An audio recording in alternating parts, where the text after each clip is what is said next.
But it was she recommended video games, and her reasoning behind it, she goes, because it gives you opportunity, like you stress at work, and it doesn't, not just law enforcement, but whether it be construction or being a mechanic or anybody with a small business, the restaurant industry gets stressed out, Right. and so you're stressed at work no matter what your job is, and you get home, and she said video games give you the opportunity for your brain to just shut down. Right. Like you're not worried about anything. There's no consequences. There's what to do. So you're not having to really figure anything out, even though there might be an objective you're trying to do or something like that. But you can veg out and not do anything, and it gives your brain a chance to heal Right. from the day earlier. And I'm like, Right. okay, why are you trying to talk a little bit of science to me? I still feel like when I go relay this information to my wife, you're setting me up for a fight. Like, I can't be like, hey, doctor's orders, 4 hours video games a day. Although that would be a pretty interesting prescription. But They used to prescribe alcohol and cocaine, so I feel like yeah, so video games are going to video get game RX. legalized here in a Right. little while. I knew, like, when I was in the military, we would team up. Like, it'd be like 4 or 5 of us, and we would run Ethernet cables from the one guy that paid for the internet Right. to everybody's PlayStations. Then we would get this jack that would take all of the USB, or not USBs, the HDMI cables, because we had one dude who had like a big screen TV. Right. So we would all run HDMI cables to his room and have all 4 of us in Call of Duty at one time. Right. Or we'd go steal the computers from the offices. Could be like the weekend and there was nobody in their office. So we'd go up there and see all the high-ranking people's computer screens because they had bigger computer screens, and we'd hook them up to the PlayStations with HDMI cables. And that's what we would do. We're young 20-year-olds. And when I started having anger problems, I started noticing I played Grand Theft Auto a lot more because there's really no rules in that game. Right. You do whatever you want. Right. Like, there's some missions, but it's like, man, do you really want to play the mission, or do you just want to run around shooting people? And, like, my goal was to see how many stars I could get and how long I could outrun the cops and the helicopters and everything else. I used to do that with Need for Speed. Yeah. Back on the original PlayStation. Right. You get the Dodge Viper, and look, you were gone. After it. You were gone, yeah. And so for me, it's like it's a way to step out of reality without a consequence for whatever you're gonna do. But at the same time, it makes me ask the question: why do women or spouses or significant others have such a problem with it? Right. Like, this is, you got to pick your battle, and maybe going, hey, I don't want you playing video games all the time isn't the right approach. Maybe it's hey, I know you need this. I know this is going to help you come down from your day and everything else. Maybe if you could wait till after I go to bed or the kids go to bed or whatever. And I do understand that sometimes there are some people who can't go to bed until their spouse gets there. I get that. My first wife was like that. She would not go to bed until I laid down. Like, that was her stick. And not an issue. I get it. Like, that was her comfort place. Right. But for me, it was like, look, I've got to come down. And she would sit on the couch right beside me. Mm-hmm. I'd play the game, and then maybe an hour, 2 hours in, she would go, hey, I'm starting to get tired. And I'm like, well, that's the cue. Right. See you later, guys. Right. So it's like, I can't see the issue with it. And part of it is because I'm a guy, and I see the benefits that I have with it. But for the most part, it's like, who wants to be stuck with somebody who is bitter all the time, angry all the time, and doesn't have an outlet that's healthy? Right. Because, look, ladies, if he's at home and he's playing the video games, he's not at the bar, he's not at the casino, he's not out with other women, he's sitting on the couch. He might be hitting on a dude with a Keith Sweat voice. Right. He might be exploring a little dabble on the other side of the fence, but it's all on the video game, So it's not like that's not reality. I think what I found, and this is only going off of my own life, is the maturity level. Again, if you got the guy who all he does day in and day out, the moment he wakes up, is hop on a game. You got food is decaying. You can't even gauge what week the pizza has been on the floor. And we're not talking about those dudes that play it and make millions of dollars. If you're making money on it, you do you. But but if you don't like it, okay. Right, you're making millions of dollars playing a video game. Like, go ahead and get business. Right, but it's for the guys who that's all they do is they play the games and they don't they don't take care of themselves. Right. They're just. I understand. Hey, you need to step away from the game for Right. a minute because it could be as addictive as a narcotic or something Yeah, like that. no, that's a true study. But for the guy who he's handling what he needs to do in life, but this is his outlet. I don't understand why females get upset over that versus if he was fishing or if he was going hunting or bowling. Some people Right. bowl, or whatever. I've never maybe understood salsa that. dancing. I don't know. I'm just throwing stuff out there, not stuff that Right. I've done. Okay, so would you salsa dance? I would salsa dance. I have me and my bride actually went through ballroom dancing classes.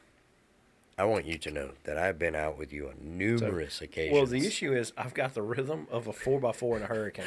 So it's just standing up or it's snapped. That's it. There's no no rhythm you like there that at all. that Will Smith movie. You're just in the corner. No hitch. That's not, Yeah, that yeah. that was meant for me. Just keeping it right there. But I was not known to cut a move. Right, right. But you got all kinds of different hobbies that guys will do, and so I get that. Hey, if some guys are using this as an outlet, they've got to have you got to have something, or else you become the grumpy old guy who nobody wants to deal with. So I don't think females are saying, hey, you don't need to have an outlet, but for whatever reason they don't want that outlet to be video games. Right. And that's the part I don't understand. So for me, it's like it's easy to get sucked into the video game, and for me, I feel like the longer I play it, the more decompressed I am. But I also see on the flip side of it the reality of what's not being taken care of when I'm playing the video games, and so like you and I have a pretty good understanding of either we're tired or our face is numb or hey, I got to get up early to do this thing with the kids or with the wife. So, we have a pretty good balance. I don't think we've ever extended past, I'd say 3 hours tops was like our cap. Maybe. But I mean, if you take and you go golfing, that's an all day thing. Like you go play 18 holes of golf. Right. You're gonna be there for an extended period of time. And on I'm top not of saying, you got food, drinks. Right. And I'm all not that saying other every stuff. golfer gets drunk, but 9 times out of 10, when you see the golfing videos, the perception is they got drunk, they crashed the golf cart, and all that trash. But I don't see it as an unhealthy outlet for an individual who's using it in the intended purpose of I'm shutting my brain off. And we get that way. We get to a point where it's like there's so much going on in here that's so loud. It's just like I'm going to put these headphones on. The world is gone. I'm gaming. I've nothing to worry about other than zombies. Having a mimic take me out. I think that might be why they created the noise canceling headphones for video games way before they did, anybody else. I think that might have been wise. They're like, hey, look, we're gonna make this where you can kind of just escape, just shut the world down for a little bit. And it used to, man. So what I like to do, and Brittany doesn't like, she doesn't have anything against it, but I like going to the movie theater.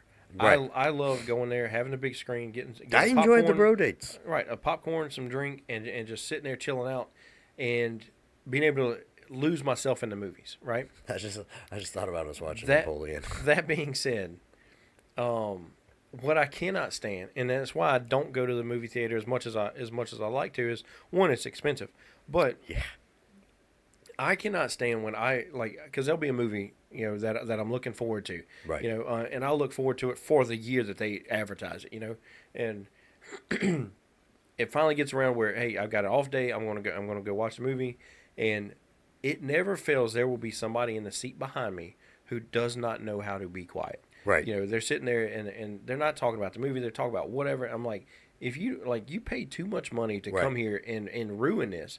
And so I think that's why I've since transitioned to the video games. Right. Because nobody's going to bother me in the middle of that, So, okay. So number one, I don't understand why taking a date to a movie is a thing. I've never understood that. Even as a teenager, I thought that was the dumbest date idea ever. Why? Bro, you're sitting in a movie theater. What's the very first thing that it says in a movie theater? Shut up in the movie theater. And there's always somebody. And then I think it depends on the date. Okay. Some dates you don't want to hear talking. Right. That's fair.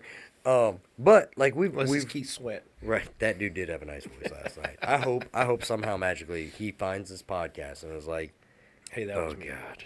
Right. Oh, sorry. Immortalized. Oh God. Like, but no. So like, we've gone to see what two or three movies together, because his wife doesn't like to go to the movie theater.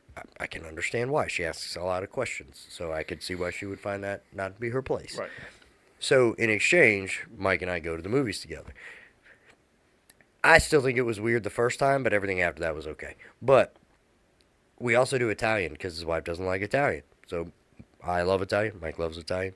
I'm literally like a third wheel. It's awkward. So it drives me crazy when you go to the movies in the middle of the day, and it's like there's always somebody. What was that? We're checking the time. Oh yeah. Mm-hmm. All right. Just you have a podcast rule. Just want to make sure we're enforcing it. Yep. Equally across the board. I No see a text message. No, no, you don't. No message. So, that irritates the shit out of me though. Like you're in the movies and somebody wants to talk, and I don't even get mad at the dude behind me whose wife is like, "Honey, what's happening? What are they doing now?" Because I know he's mad. I know he's frustrated. Because first off, he just paid a boatload of money, and this is something he was going to do on the home couch anyway. But he brought her to the movies because he thought, for once, even though they made an agreement, she wouldn't say anything during the movie. But I don't get the full decompression at a movie theater that I do like in doing video games. You know, it's awesome to have the big screen and the sound and everything else, but in that same breath, you're sitting in the movie theater.